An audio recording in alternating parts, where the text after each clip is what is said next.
I want to move to race relations on campus and working to improve those. You said yesterday during your opening speech that you have and the university has accelerated your efforts in advancing race relations and racial diversity on campus. Why does this have to be accelerated, right? Why can't this have been something that was done years ago? Higher education, there's committees, right? There are people looking at things, but why is it taking a national protest to really get to the bottom and address some of these issues? Well, I think every time you have a world event, you look at the work you're doing and it redefines it. It's not that we were not doing anything, right? We have had a plan. We had a Black student task force in 2016, had made significant, and those are all publicly available on our website. We also, since I arrived, and redefined the President's Advisory Council for Inclusive Excellence and established it and set goals. But when you have an event or events like we had this summer, it accelerates your thinking. You learn something new in that.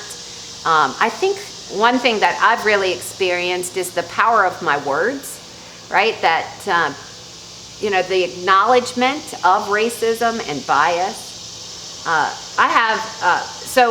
Yesterday I shared, you're referencing my opening remarks, which was this awareness, we've all paused and said, are we really doing all that we can do in this moment? And I think, Jack, that there is bias in our process, right? And I think that's really hard to weed out. So I was asking myself, is my budgeting process biased? Are there voices we tend to more in this budgeting process? Is the general Elon community, do you think, students, faculty, and staff, do you think there is systematic bias that exists on this campus? Oh, of course, yes. And there's actually a great book about the creation of higher education and how it was created for and why and by white people.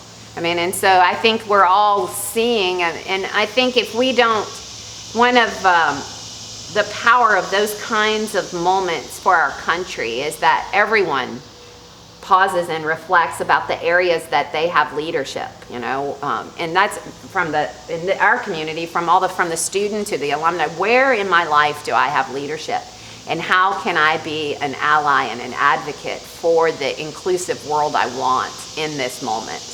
I want to read you something because some students, feel this is what someone told us back in June, back in June, saying they felt unsafe, unheard, and unsupported. They said, quote, "I fear for my life just to go exercise." This person continued, "I fear that a white truck with a Confederate flag will drive by and decide to stop and beat me. If they have a weapon, they can try to shoot me. And so when leaving the house, when simply trying to take care of my own well-being, that in itself is very scary and causes me to fear for my life." How do you respond to that, knowing that is a current student here at Elon who feels unsafe that they can't even go on a run around campus? Yeah, it's unacceptable to me. I hear that. I also read, I don't know if you've gotten the colonnades, but there's a powerful piece in there written by a student, and it's a red truck, and it's unacceptable, right? And so what can we do to change that?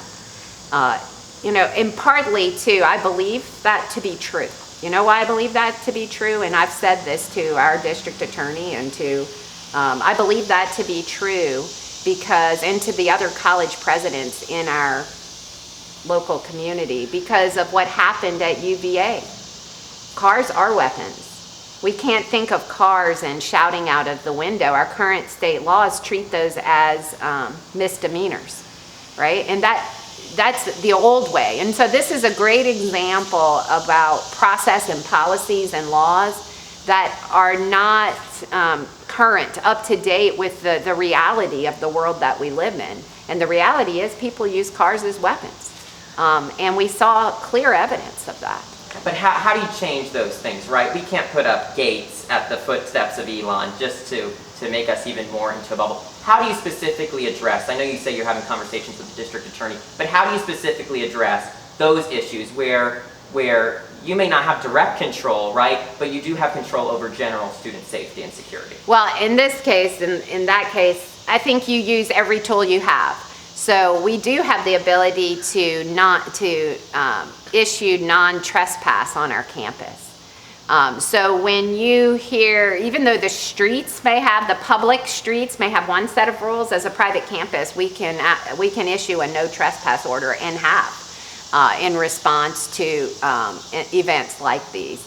That lets people know you're not welcome on this campus. Those values that you are exhibiting in your behavior are rejected by this community. And I think it sends a loud message. I wish that I could control the public street too, and to say this is not, and so that's how I know this is a misdemeanor, because I went and searched. What's the rule here? What's the violation? Talk to the other college presidents, talk to the Independent Colleges Association. Should we do something that benefits every college student, and so we are having those conversations. That's how you create change, I think, is to raise up that issue and advocate for change.